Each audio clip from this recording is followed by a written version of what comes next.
He loves us. We don't love him. We are playing a comedy to each other.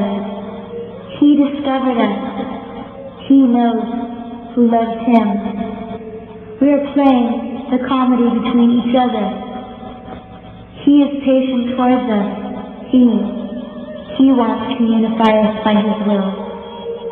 He can make it over our heads, but he wants it to come from us. To make it over our head has the same meaning in Arabic as our head will be the price. Many experts in scripture say there is very little time before this, or else, happens. At 4:37 p.m., Myrna tried to pull the thorns from her forehead and her temples. George Bedoui sang, "Today he is suspended on a wood, the one who suspended the earth on the waters." She felt a thorn near her right eye and tried to remove it. This corresponds to the wound shown on the Shroud of Turin. She complained that they hurt her. Take them out. Take them out. She tried to pull them out. She really believed they were there.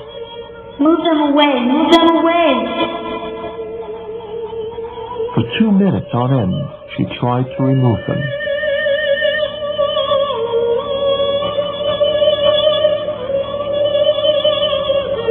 Her forehead started bleeding again. The doctors continued to remove the dried blood from her hands. They examined the wounds over and over again. Each time, the blood returned. They checked for any infections. There was none. Biologist Jean-Claude took samples from the doctor. Her feet were cleaned and checked. The marks were small, but very deep. The blood was coming from way below the skin, it was declared. The cleaning continued throughout her suffering.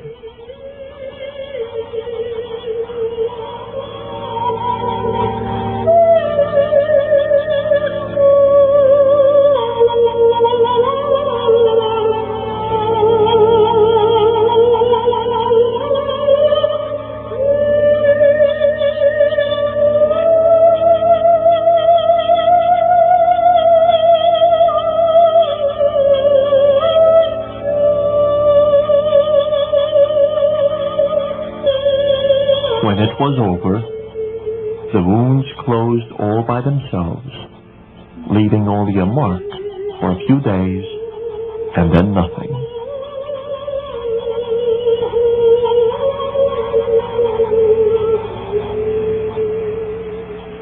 On Saturday, April 18, 1987, Holy Saturday, oil was flowing abundantly from the 4-inch icon. The marble container was already full of oil. The house was packed with people. Everyone was praying. Crowds had come from everywhere. Even the street outside the house was packed with people praying the rosary together. People from many different religions. Just after 10 p.m., Myrna had been standing with a crowd of people. Her hands were dripping with oil, and she became very shaky. Nicholas took her to the bed, and the doctors were called. Father Maluli was at her side. Oil began to burn her eyes again. She would see Christ. Father Zahlawi prepared himself to take down any messages she received. Her eyes were on fire. Oil came off her face and hands. It had only been 2 days since her suffering ended from the stigmata. She was still weak. Oh, my Lord. Oh, my Mother. Oh, Virgin Mary.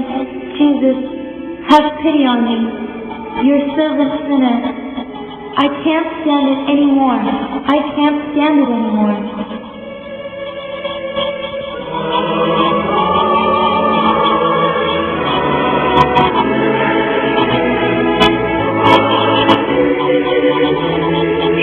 began to cry.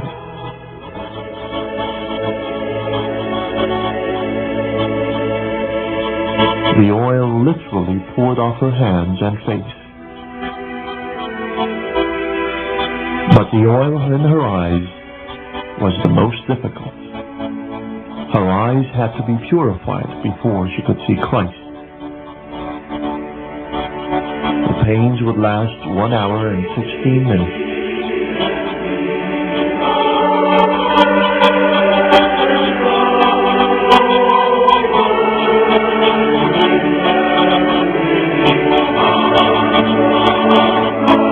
Father Maululi was timing her every move. Myrna's father was suffering with his daughter. Myrna's immediate friends and family were also crying. Their hearts went out to her. Her husband sat at her side, not knowing what to do. The family felt helpless. They could only watch the work of God and pray for her. The house was packed with people from all over the world.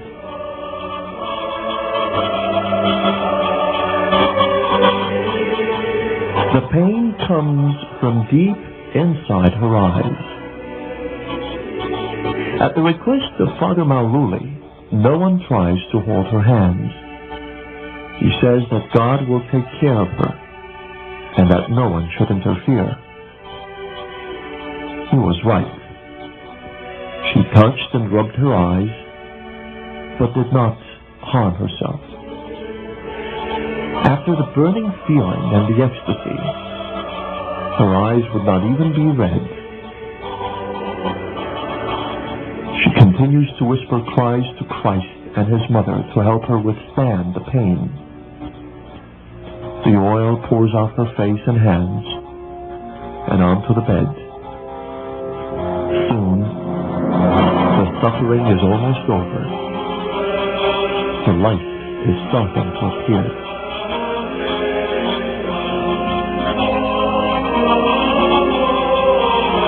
By this time, the pain has disappeared.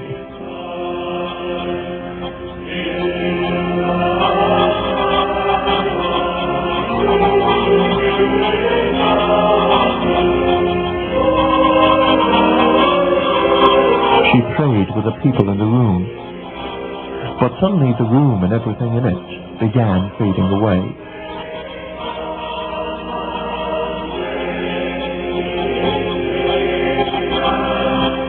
She put her hand over her head in the form of a blessing. She was drifting away towards the light.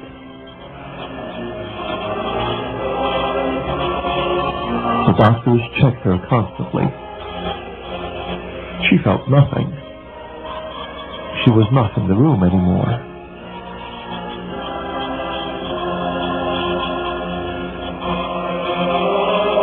Myrna made the sign of the blessing with her hand 3 times.